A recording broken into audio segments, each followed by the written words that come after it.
Şeytan bilir ki biz möminlər, biz müsəlmanlar o haram olmuş suyu içmərik.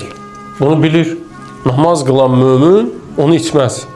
Ya oğurluq etməz. O bilir. Amma bilir ki qeybət eləyər. Bilir ki bədgümanlıq eləyər. Gəlib oradan sənin qəlbinə daxil olur.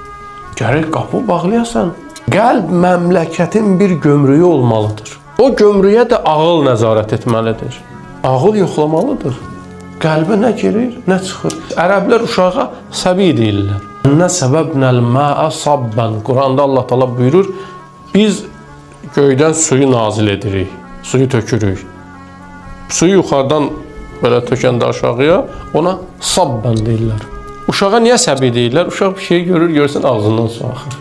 Nə görür? İstəyir. Uşağı apar dükana, onu istəyər. Bunu uşaqdır da, buna təbii də baxmalıyıq. Amma indi sən böyüyübsən, fiziki baxımdan inkişaf edibsən, amma əqlin, şuurun, qəlbin inkişaf eləməyib. Həm uşaq kimisən, nə görürsən, ağzından su axır. Bu olaydı, bu olaydı, bu filan şey olaydı, bəhmən olaydı. Bu qəlbə görürsünüz necə hər şey girir. Nə görür həyatda? Tez qəlbinə girir. Bu cür sadəlöv insanların qəlbinə hər cür adam da girə bilir. 2 dənə sözlə onu aldadır. Çünki qəlb məmləkəti var, gömrüyü yoxdur. Ağıl nəzarət eləmir bunun qəlbinə. Qəlb Allahın hərəmidir. Qəlbə hər kəsi buraxmayın.